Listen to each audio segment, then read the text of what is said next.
evento que homenageia o homem que elaborou e codificou a doutrina que alia fé, razão, o Espiritismo.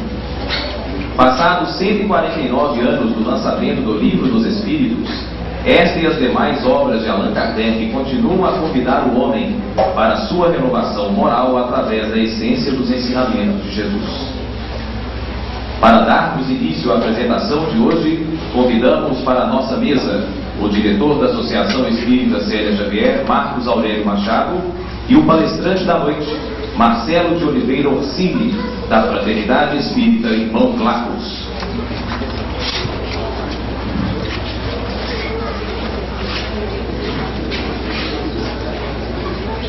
Chamamos também para compor a mesa os dirigentes da reunião pública de quarta-feira, Márcio Xavier e Aguinaldo Marinho.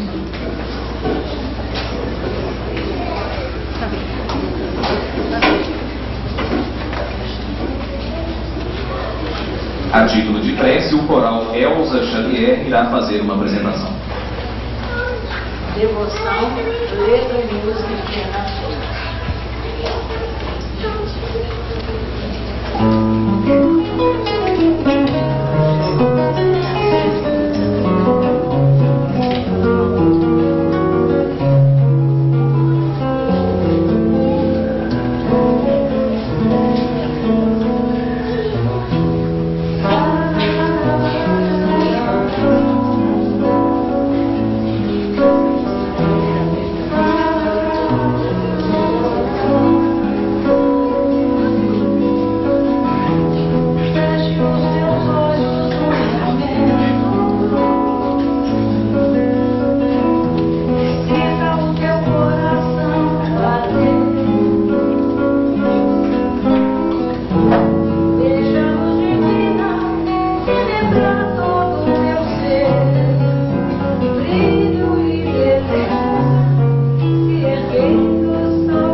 É também autor de 3 livros: Cristo em mim, Visita aos lares e hospitais, É Hora do Culto, lançado neste mês de setembro.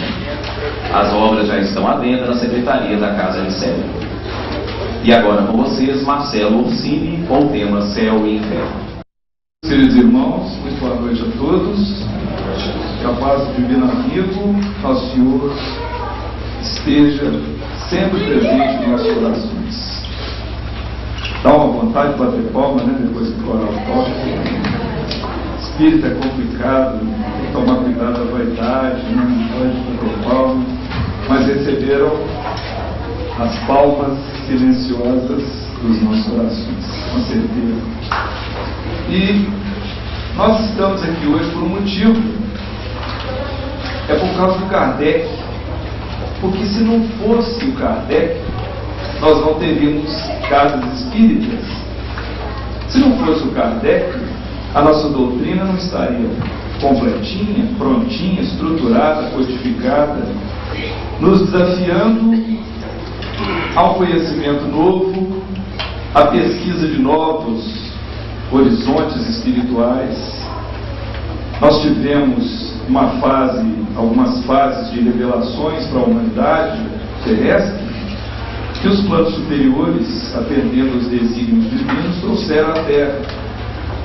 Então, naquela primeira etapa, Moisés foi o encabeçador daquele primeiro movimento de direito e de justiça, para que o homem tivesse bases para convívio familiar e convívio na sociedade. Então Moisés chegou e instituiu aquelas leis duras, que apesar de ele ter recebido da psicografia, talvez a primeira psicografia que a gente tem notícia, como disse o Chico Xavier naquele programa Pinga Fogo, ele diz que Moisés lá no Monte Sinai recebeu a primeira psicografia divina e trouxe as tábuas da lei, os mandamentos divinos que estão válidos até hoje, fazendo aquela primeira triagem do conceito humano de convívio, de relacionamento, de tolerância, de limites, para que a gente pudesse, a família terrena pudesse crescer. Uns 14 ou 15 séculos depois veio à Terra Nosso Senhor, o Cristo Jesus, trazendo uma mensagem de complementação, de melhor interpretação também, falando do amor, colocando aquele grande primeiro mandamento, né, amar a Deus e amar ao próximo como a si mesmo, traduzido nessas 3 direções de igual dimensionamento. Mas chegou um momento em que precisava haver uma outra revelação.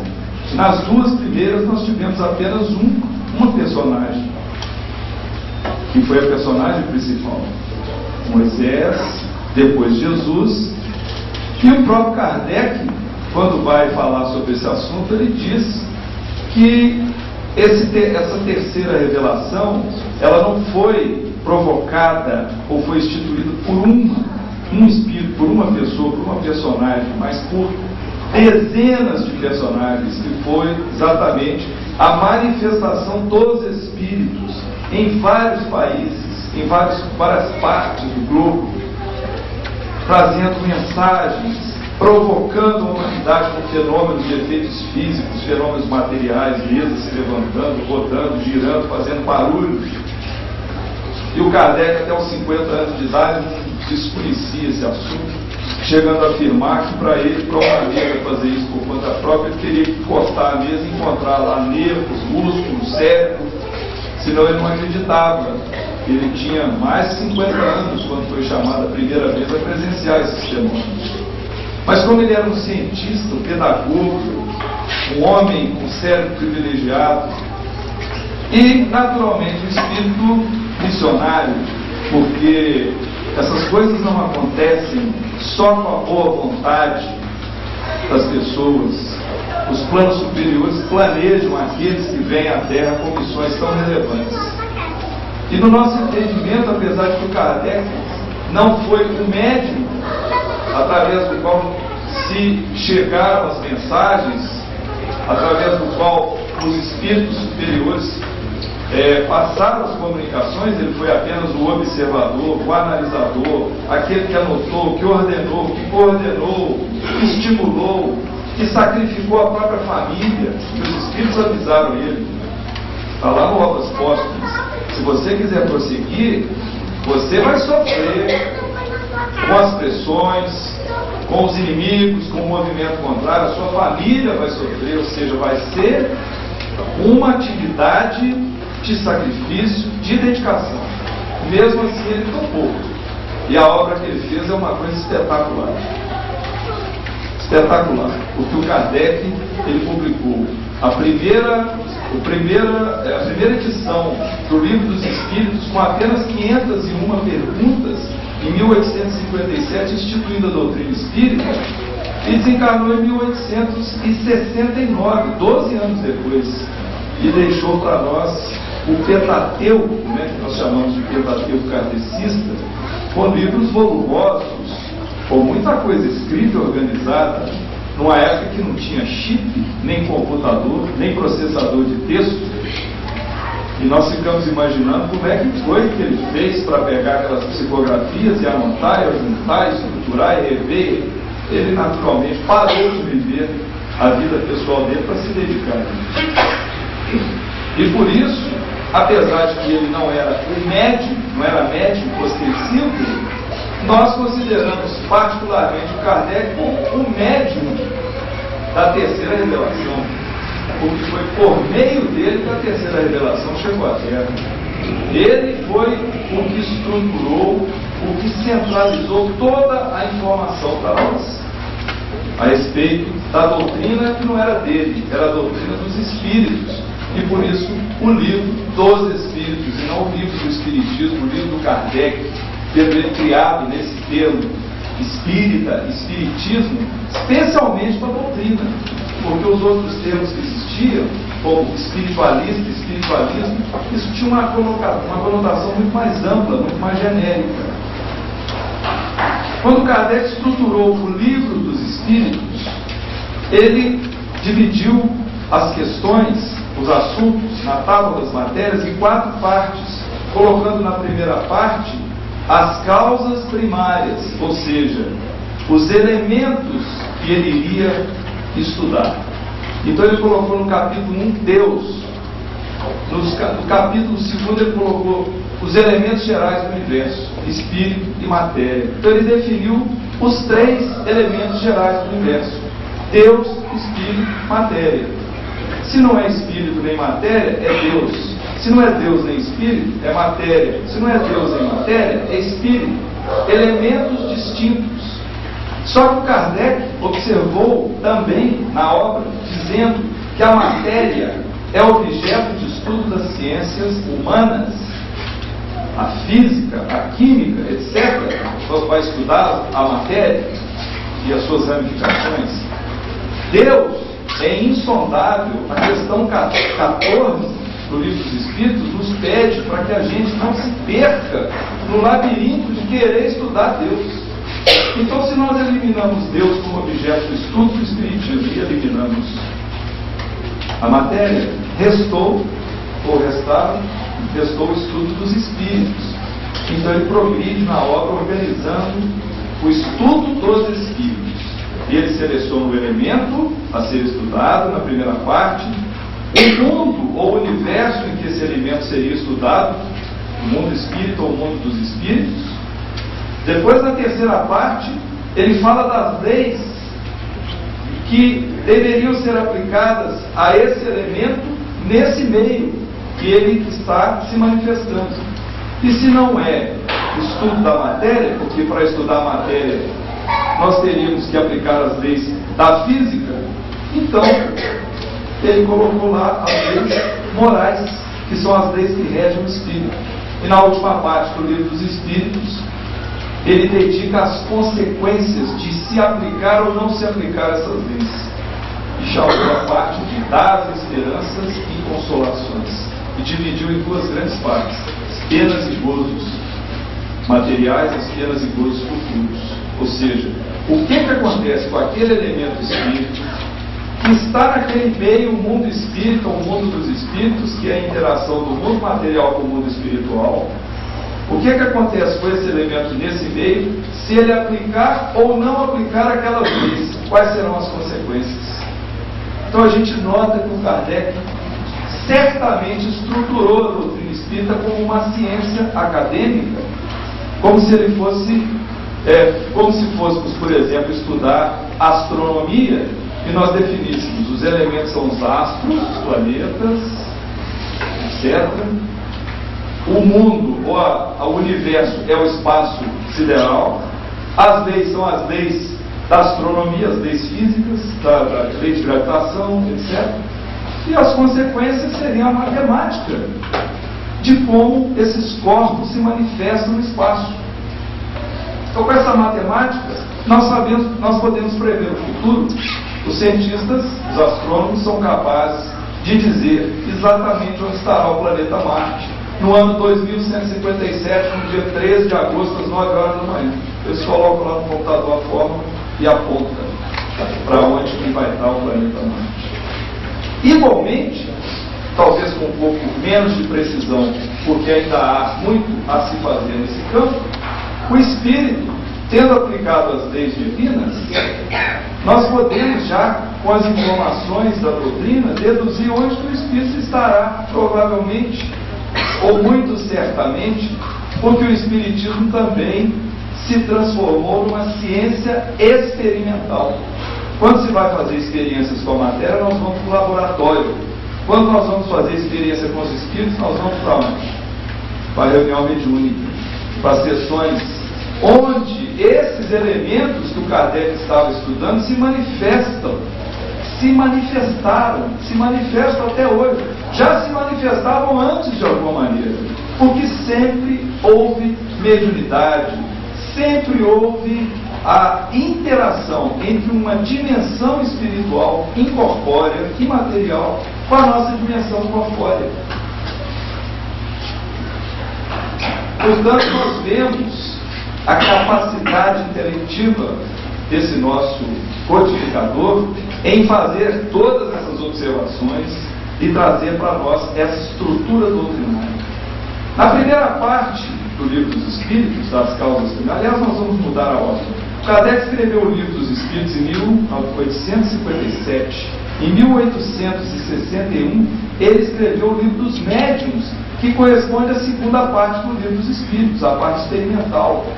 Depois, em 1864, ele escreveu o Evangelho segundo o Espiritismo, que corresponde às leis morais.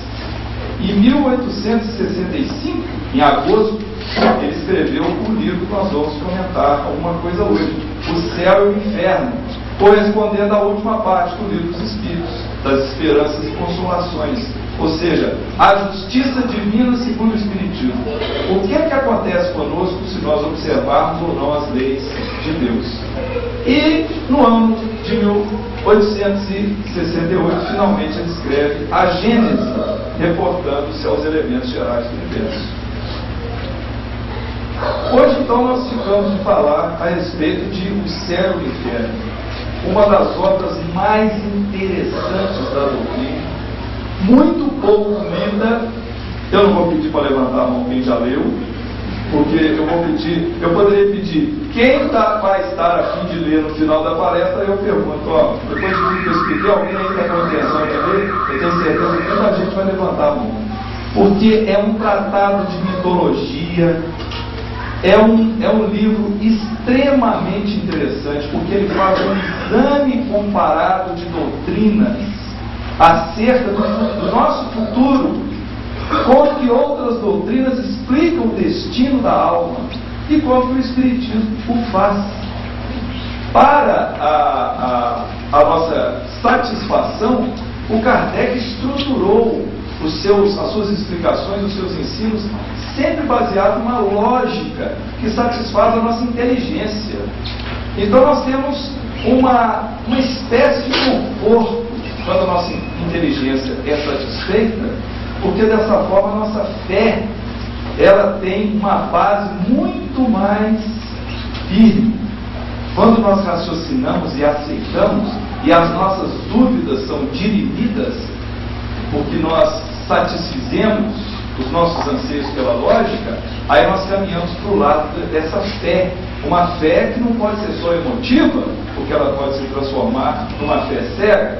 Uma fé que não pode ser só emotiva, porque senão um dia eu tenho, outro dia eu não tenho. Precisa ser uma fé com fidelidade aos princípios. E a fé onde se tem fidelidade aos princípios é essa, onde nós interagimos, emoção, intelecto, usamos essas duas coisas em favor daquilo que possa sustentar o nosso entendimento, e mesmo que a gente não tenha ainda tido testemunhos pessoais, nós confiamos naquilo que a gente aprendeu e que a gente passou a vivenciar. Então o Espiritismo, os espíritas não são um bando de gente que acreditam nos espíritos. Não é nada disso, e muita gente acha que ser espírita é acreditar nos espíritos. Tanto que às vezes a gente pergunta, você é espírita? Não, mas eu acredito. Então a gente sente aquele conflito de interesse de quem ainda não adentrou a doutrina pela porta certa, que é a porta da codificação. Porque muitos de nós adentram a doutrina pela porta dos romances, das leituras subsidiárias, que são interessantes, mas não damos um tempo para nós para irmos lá na porta descobrirmos os princípios da doutrina, sabermos as suas bases, para poder compreendermos aquilo que a gente está lendo lá nos romances e nos outros livros, e até também para a gente conseguir separar o joio do trigo, porque muita coisa aí é só fantasia, não tem nada a ver com o espiritismo. Não é isso? Então nós nos permitimos aqui trazer algumas anotações, porque está longe de nós querer pretender que a gente saiba tudo de cor, mas o livro O Céu e o Inferno, publicado no dia 1º de agosto de 1865, ele tem 140 anos no ano passado, que agora está no 141º.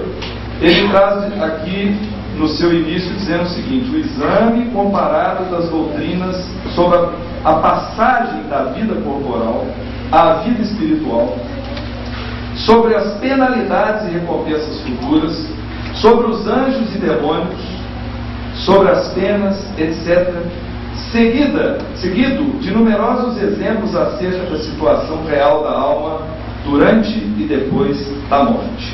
Denominado também A Justiça Divina segundo o Espiritismo, este livro expõe na primeira parte vários assuntos: causa do temor da morte, porque os espíritas não temem a morte, e eu tenho certeza que aqui ninguém teme a morte, não é isso? O céu, o inferno cristão, imitado do pagão, os limbos, o quadro do inferno pagão, o esboço do inferno cristão, o purgatório, a doutrina das penas eternas, o código penal da vida futura, os anjos segundo a igreja e o espiritismo. Aborda também vários pontos relacionados com a origem da crença dos demônios segundo a igreja e o espiritismo, e a intervenção dos demônios nas modernas manifestações e a proibição de evocar os mortos. Mas não é só isso, porque tudo isso é só a metade do livro, onde ele faz uma exposição teórica dos fatos, comparando os sistemas, para na segunda parte vir o depoimento, os testemunhos de espíritos felizes, espíritos evoluídos, assim como espíritos suicidas, espíritos ignorantes, espíritos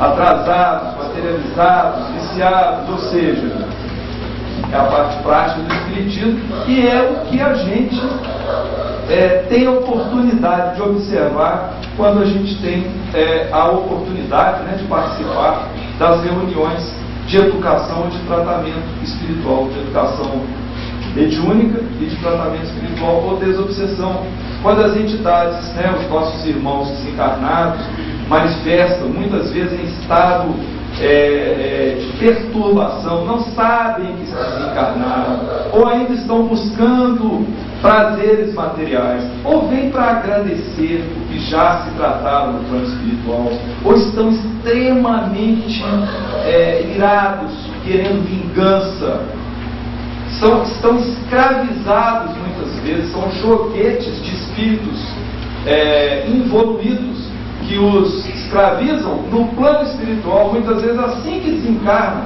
são arrastados por verdadeiras falanges do mal. E por que isso acontece? Por que Deus permite esse tipo de coisa? Porque existe a danada da lei de causa e efeito, a lei de ação e reação. Essa lei fala que a gente pode plantar o que a gente quiser, mas na hora de colher nós não podemos optar, nós temos que colher aquilo que nós tivermos plantado. E o mecanismo da obsessão, o mecanismo da influenciação de um espírito sobre outro de forma negativa, quer esteja ele encarnado, desencarnado, um obsidiando o outro no plano espiritual, nós aqui na Terra obsidiando, o marido obsidiando a mulher e vice-versa, ou o filho, ou irmãos que se degladiam em processo contínuo, automatizado. Então o que acontece com isso? Isso faz parte de uma espécie de epidemia que a humanidade ainda vive. E no plano espiritual não é diferente. Então essas condições dos espíritos são trazidas ao livro dos testemunhos daqueles que desencarnaram, que passaram para o plano espiritual e que manifestaram-se para os médiuns que estavam assessorando Kardec. E agora imaginemos esse trabalho que o Kardec teve de observar cada situação, cada palavra, cada frase. Por exemplo, quando o espírito de um suicida falava que estava sentindo os vermes comerem o seu corpo. Isso está no livro dos Espíritos. O Kardec faz uma análise longa sobre isso, falando a respeito dessa situação, porque se o espírito já não tem mais corpo, então como é que ele está sentindo que o corpo está sendo comido pelos vermes, se ele nunca passou por essa situação antes, pois ele é um suicida? Então, às vezes, coisas que a nossa inteligência não percebe, mas de um espírito cientista perquiridor, ele vai lá no detalhezinho da mensagem para poder raciocinar o que é que estava acontecendo com esse espírito, por que é assim.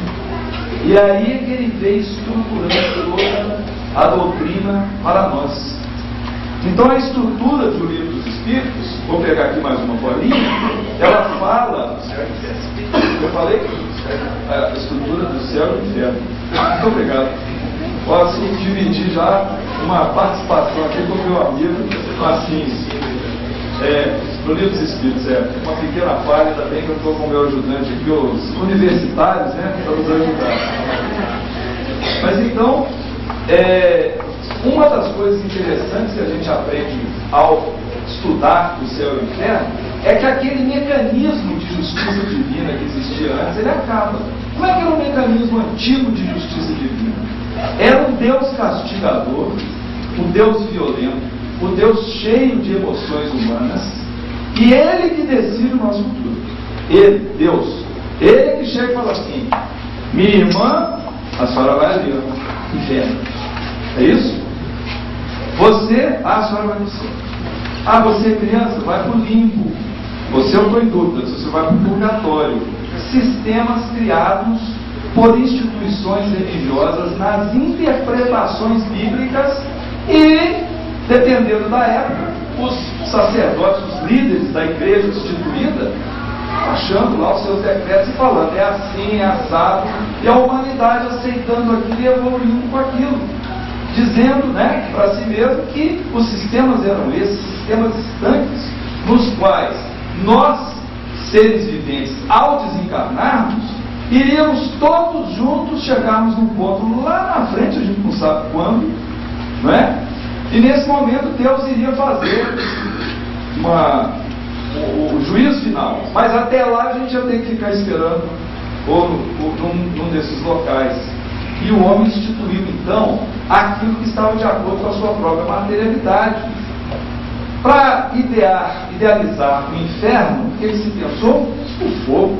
Não tem nada mais terrível para a gente que nós sermos queimados, ardidos, escaldados, vivos. Então imaginou-se o inferno e o céu. Como é que seria o céu?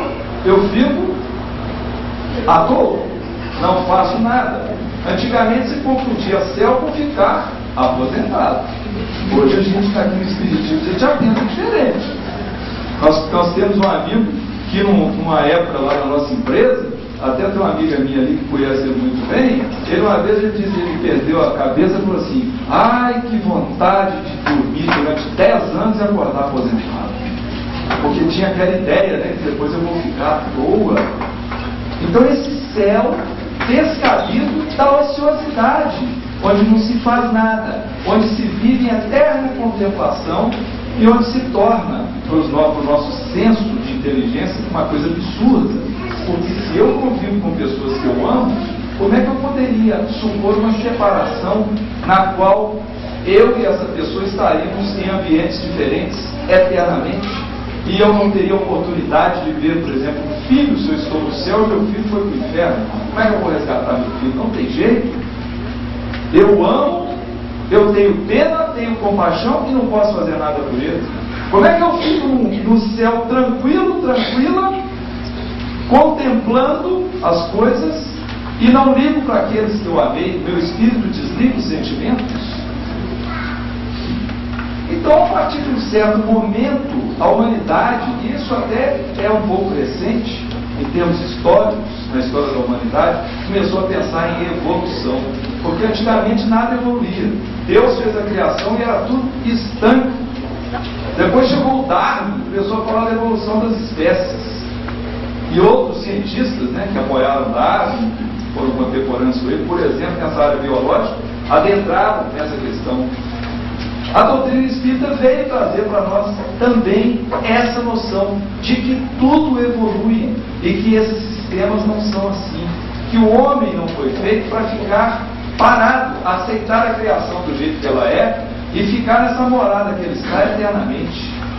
A noção, portanto, de justiça divina, ela começa a se transformar e o livro é estruturado de tal maneira que essa primeira parte que nós dissemos, é como se fosse um processo de julgamento. Nós temos então uma espécie de, como está dito no próprio livro, um golpe de misericórdia em dogmas fundamentais da igreja. Porque o Espiritismo veio derrubar todas essas teorias e todas essas hipóteses desses sistemas eternos, estanques, onde os seres humanos são obrigados a serem julgados lá, onde não podem, agindo por conta própria, se candidatarem a um lugar melhor, onde não podem, por conta própria, receberem o que é o mais importante, que é o mais misericordioso, que é o que Deus dá para nós, uma reeducação. Então nós temos o direito, por esse sistema antigo, nós poderíamos pegar o filho e colocá-lo numa escola, e se ele tomar bomba, eu dou mais uma tentativa para ele, ou se ele faz uma malcriação em casa, eu dou para ele uma nova chance. Não é assim que nós sempre fizemos? A humanidade sempre fez isso com os filhos, na sua educação. Mas no sistema antigo, esse sistema que define uma justiça de um Deus castigador, isso não aconteceria. O ser humano seria condenado, viveu uma vida só, pisou na bola, pimba, vai para aquele lugar ali e acabou. Você dali você não sai. Você está condenado eternamente. Esse sistema que os espíritos trouxeram através dos médios, informaram com Kardec, o Kardec organizou, ele vem trazer para nós uma esperança muito grande, é extremamente consolador, porque nós sabemos que por mais que a gente tenha feito bobagem, por mais que a gente tenha cometido erros, por mais que a gente tenha feito coisas transgredindo a lei divina no passado, quando a gente não tinha conhecimento ainda dos modelos cristãos, da moral cristã, e aí quando a gente teve conhecimento dela, nós falamos, naquela época eu fiz aquilo, está errado, eu não devia ter feito, porque nem todos aqui vieram de berço espírita e nem todos vieram de berço católico. Que o berço católico também é importante na catequese, na instrução das crianças da moral cristã. Quando nós falamos a respeito do sistema, céu, inferno, purgatório, nós não estamos querendo diminuir o catolicismo, absolutamente. Nós estamos apenas colocando o nosso ponto de vista doutrinário. porque nós temos que respeitar o catolicismo, as igrejas reformadas, evangélicas e todas as outras linhas de pensamento. Mas aqui na nossa casa, nós podemos falar abertamente do nosso sistema. E o nosso sistema rejeita aquele outro, mas reconhece a importância da catequese católica e também da catequese evangélica, e muitas vezes salva muitas pessoas do vício, da desarmonia familiar, e ajuda essas pessoas a encontrar um alento nas suas vidas, livre-arbítrio.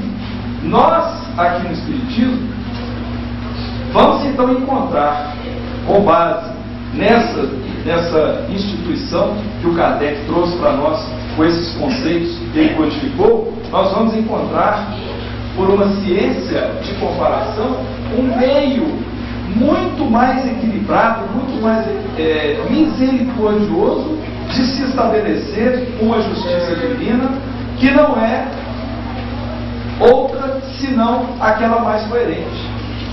A cada um segundo suas obras. A cada um segundo suas obras. Lei de causa e efeito. Aquilo que nós fizermos, haveremos de colher os frutos, seja tanto para as coisas boas, seja para as coisas ruins. Nós somos herdeiros de nós mesmos. Nós vemos aqui, nesse tratado sobre justiça, alguns comentários interessantes a respeito do livro Céu e Inferno, que é uma justiça de administração perfeita, em que tem mecanismos de isonomia de tratamento. Ninguém é tratado com privilégio. Nós não somos privilegiados porque somos espíritas, e enganam-se os que pensam assim. E tem muito expositor que fala: como somos privilegiados de sermos espíritas? Precisamos refletir. Nós temos a luz da doutrina, mas não somos privilegiados. Ao contrário, podemos até ser mais exigidos, porque foi isso que Jesus falou, né? Muito será pedido a quem muito houver sido dado. A estrutura pedagógica da moral cristã, a forma como Jesus passou os ensinamentos, ela é de uma riqueza impressionante. Ele passou para nós todas as instruções direitinho do que a gente deve fazer para a gente ser realmente feliz no nosso futuro. E também no nosso hoje, por um motivo simples. Criança quando chora no salão, está treinando para ser expositor. Ninguém estranha não, tá? Então olha só, hoje sofremos muitas vezes com algumas angústias, não é verdade? Mas quando a gente começa a aprender esses mecanismos, quando nós estudamos a doutrina espírita, aí nós vamos lá no capítulo do Evangelho, aquele item que fala do bem e o mal sofrer. Tem pessoas que sofrem mal, sofrem revoltadas, sofrem rejeitando a dor, sofrem porque estão ainda ignorantes de uma verdade espiritual da nossa vida. Quando elas têm conhecimento dessa realidade, aceitam essa realidade, têm esperança numa vida futura, que é uma vida pródiga de trabalho, de ação, de oportunidades, elas deixam de sofrer da forma como sofriam anteriormente. Quantos espíritos manifestam nas reuniões mediúnicas desesperançosos porque chegaram achando que iam encontrar aquilo que acreditavam na sua religião quando estavam encarnados, e chegam lá e falam: ué, mas cadê o Deus? Cadê o reino? Cadê aquelas coisas boas que me prometeram? Aí nós falamos: a coisa boa que você vai ter agora, sabe o que é? Continuar vivendo e trabalhando para o seu próprio bem. Ah, mas eu estou longe da minha mãe, eu estou longe do meu filho. Ótimo! Quanto mais você trabalhar, mais chance você vai ter de reencontrar. Tenha paciência, porque paciência é uma virtude muito boa da gente ter em qualquer situação de nossa vida, sejamos encarnados ou desencarnados. Então nós estamos diante de um mecanismo isonômico e indistinto, onde se aplica a lei de causa e efeito, e onde estamos todos nós fadados à evolução. Tudo foi feito com base em pesquisa científica, estruturada na coleta das informações que o Kardec tirou dessas reuniões, o depoimento das testemunhas dos espíritos, e como nós dissemos, a eficiência na reeducação do infrator. Agora vamos falar algumas partes do livro, só por curiosidade. O livro começa, por exemplo, com um capítulo que se chama O Porvir e o Nada, onde o Kardec estrutura as seguintes alternativas para o futuro de uma pessoa encarnada. Depois que ela morre, ela pode encontrar o nada, destrói, acabou, sumiu, apagou a luz, clique.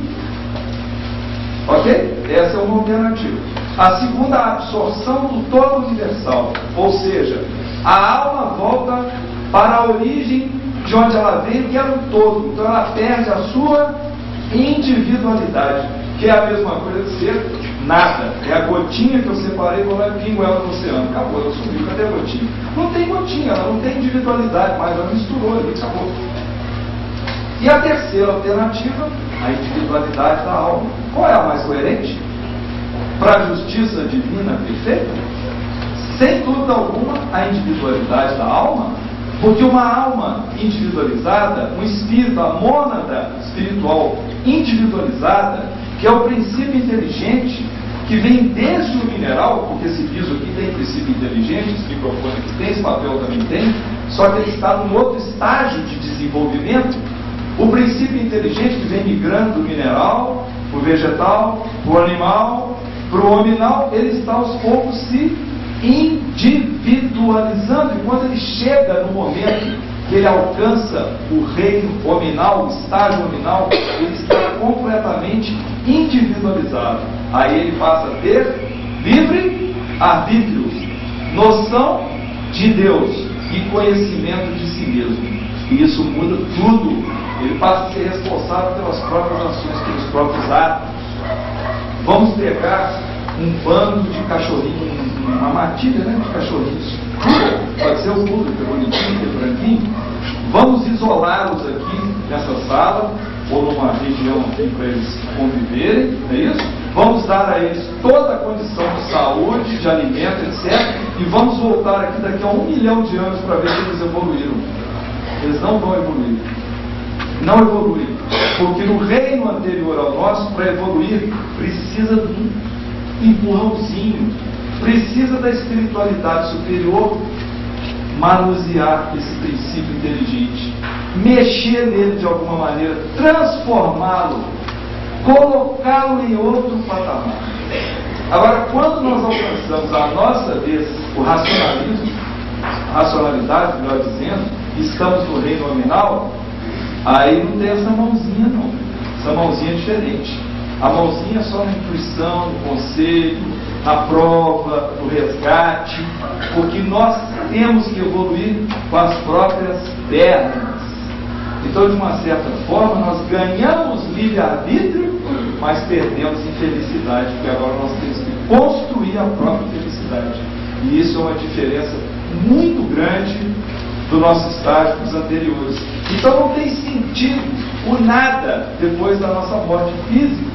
O nada e a absorção do todo universal são estímulos a quê? Ao egoísmo, ao materialismo, a se viver assim, eu vou ter uma vida só mesmo. Então, aquela velha propaganda do Gerson, né, que é jogador de futebol, como é que era? Gosto de tirar vantagem em tudo, certo? Ele falava isso na televisão. Né? Eu gosto de tirar vantagem em tudo. Nós vamos viver assim. Vamos aproveitar o máximo da beleza, o máximo do poder, o máximo do dinheiro, o máximo dos prazeres físicos e etc, e emotivos. Por quê? Porque vai acabar. Depois vai acabar, então vamos aproveitar agora. Isso é que leva às grandes decepções, ao suicídio, às frustrações nas relações, à falta de valores verdadeiros. Porque há como nós sermos felizes sem termos essas preocupações imediatistas, que elas é que levam a gente para o buraco. Qual foi o convite de Jesus ao discipulado? Se alguém quiser me seguir, ou se alguém quiser vir após mim, negue-se a si mesmo, tome a sua cruz e siga-me.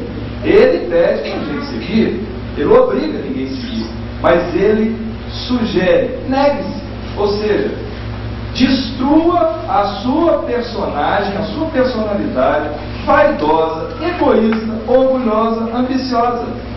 Cabe a você destruí-la.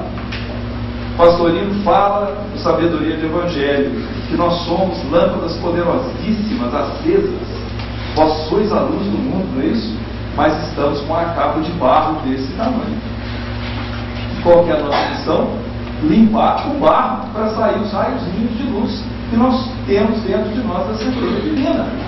Muito bem. Então, nós caímos na percepção nítida, logo no começo do livro Céu e Inferno, que não tem sentido um futuro onde não se tem nada.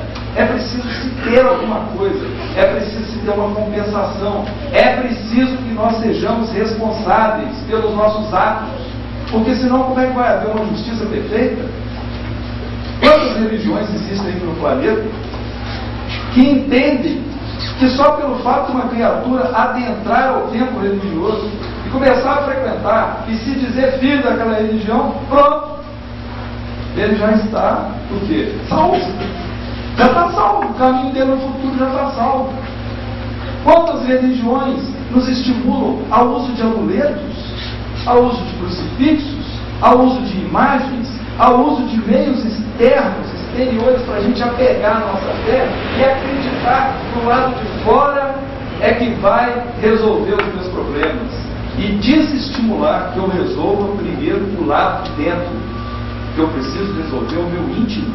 Então eu posso ter a imagem, posso ter o crucifixo, posso ter o que eu quiser, mas se eu não resolver as minhas questões primeiras do meu íntimo, do meu interior, não é? E como é que eu faço isso? Aí o livro dos Espíritos pergunta, né, como é que a pessoa deve fazer para ela resolver esse problema, vencer esse medo? Aí vem lá, conhece-te a ti mesmo. E é o que nós estamos fazendo aqui.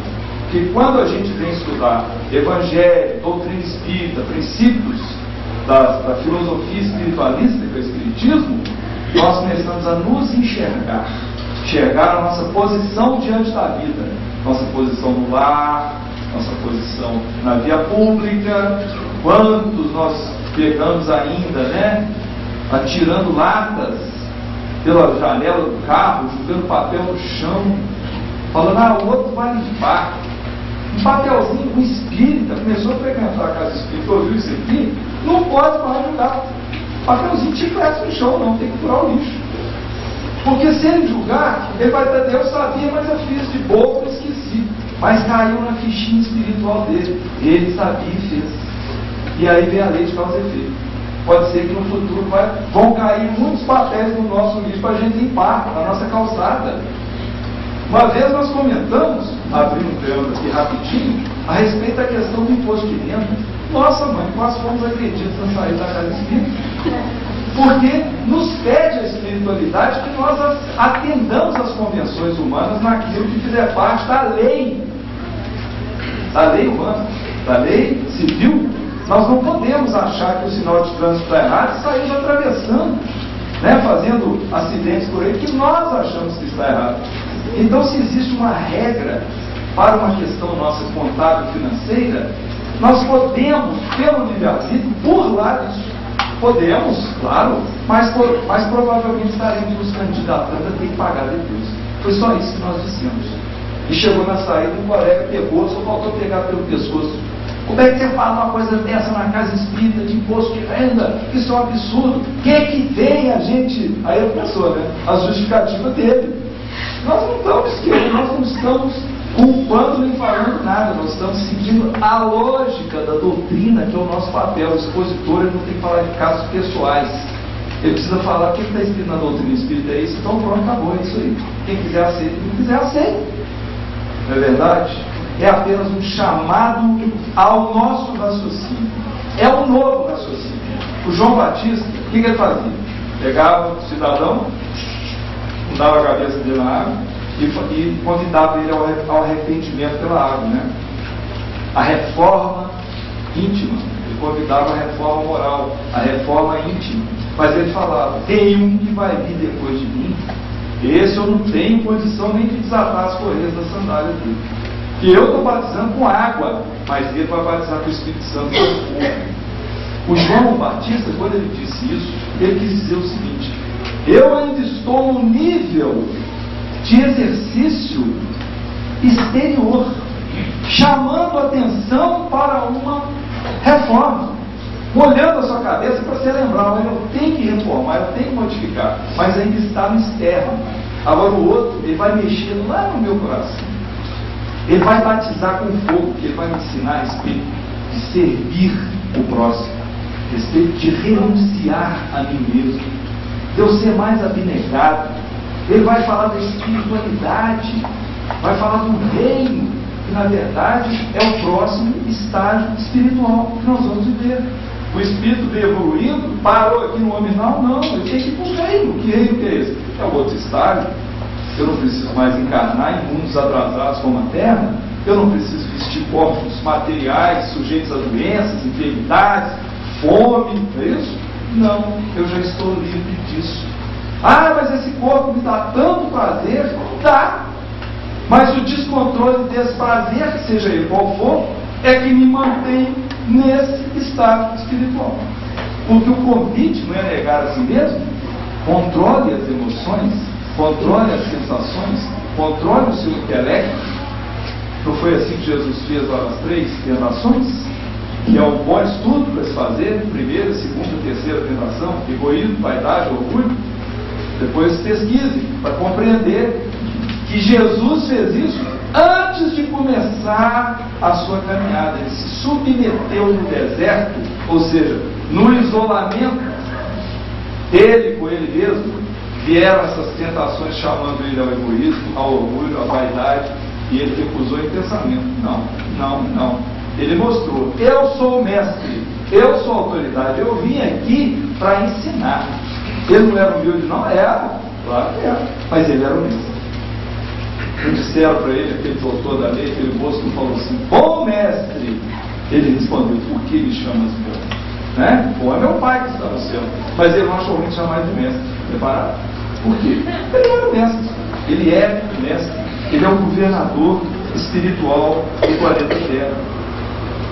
Então, seguindo aqui, nós ainda temos alguns minutinhos, fala a respeito do espírita não temer a morte. Por que o espírita não teme a morte? Isso é um convite a uma reflexão. Em primeiro lugar, o temor da morte é uma necessidade para a preservação da própria sobrevivência, não é? Os animais, se não temessem a morte, o que ia acontecer com eles, né? Vamos tentar pegar uma galinha no galinheiro lá, corre atrás da galinha para ver se você consegue pegar ela fácil. Sai correndo, não quer ser pego de jeito nenhum. Por quê? É um instinto de preservação. Então nós tememos a morte. Os espíritas mais evoluídos, encarnados, a maioria deles, pelo menos a que eu conheço, não são capazes assim de não gelar na hora de como é que fala? Uma ameaça, né? Como aconteceu com o Chico lá naquele avião, quando ele estava voando lá de Uberaba, não sei para onde, que ele conta lá no Pinga Fogo, que o Emmanuel foi lá e falou com ele: você não é vergonha, não? Para de aborrecer os outros com esse medo seu aí, você está chorando aí, todo mundo vendo que você está chorando. Como é que você tem coragem? Você devia estar mostrando que você é uma pessoa corajosa. Ele falou: não, eu vou chorar nele. Pá, e começou a gritar, morrendo de medo. Morrendo de medo. Então nós tememos a morte por causa disso. Mas tememos menos quando temos conhecimento das possibilidades. Porque quando a gente não tem conhecimento de nada, é um pulo no escuro. Quem tem coragem de dar um pulo no escuro? Não é verdade? Mas quando nós estudamos e confiamos que existe um porvir cheio de possibilidades, que existem alternativas de trabalho, que existem alternativas de reencontrar pessoas queridas, aí nós passamos a mudar o nosso ponto de vista a respeito das coisas. Eu gostaria de ler uma coisa que eu achei que eu nem me lembrava que eu tinha guardado, porque quando a gente fala do livro Céu e Inferno, nós lembramos muito da condição que nós às vezes tratamos dos nossos mortos, porque nós achamos que os nossos mortos, muitas vezes nós falamos assim: graças a Deus foi descansar. Não é isso que nós falamos? A gente tem que passar a falar: se Deus quiser, vai voltar a trabalhar o mais rápido possível, porque descansar é ociosidade. Se Deus quiser, aquela doença que estava consumindo ele se transformou numa catarse, numa purificação, e ele vai chegar lá com o perispírito limpinho e em condições de voltar a trabalhar. Então, às vezes, a humanidade, ela curte a morte, ela faz da morte uma cerimônia lúgubre, pesada. Nós acostumamos com aquilo desde pequeno. Aquele momento triste, pesado, os cemitérios são desoladores. Uns tempos para cá começaram a fazer aqueles cemitérios mais amenos, mais verdejantes, né? Uma coisa mais amena para o nosso olhar. Mas nós precisamos entender que nascemos para lá e nascemos para cá. Existem os dois sentidos na vida. Chora-se quando vem para cá e chora-se quando vai para lá, nas duas pontas, de saudade ou de insegurança. Tem os dois lados, porque tem amigos nos deixando lá na hora que a gente reencarna, assim como o contrário, amigos nos recebendo lá com alegria, enquanto nós choramos aqui que o outro está voltando. Muitas vezes é egoísmo. A Joana de Ângeles tem umas linhas dela, está batendo tempo, tá? Como tratar os nossos votos. Está no Lampadário Espírita, eu não copiei exatamente do jeito que está lá, mas não procures as tuas nos dias de finados, pois teus votos não estão lá. Se foram amorosos e bons, trabalham vitoriosos e esperam por ti. Se viveram descuidados e entorpecidos pelo ópio do prazer, dormem o longo sono da consciência abarbalhada, experimentando agonias de difícil tradução para o teu entendimento. Estão atados ao erro desse ou daquele teor e sofrem e fazem sofrer, procurando no próprio lar ou em outras mentes fora do ninho doméstico, com as quais se afinam intercâmbio inquietante e infeliz. Seja qual for o roteiro deles, agora, além da carne, ora por eles e pensa neles com bondade e amor. Ao invés de usar o dinheiro para as flores e velas no cemitério da igreja, use-o para o pão, o medicamento e o agasalho dos carentes, aos carentes, em homenagem aos teus mortos pela caridade aos outros.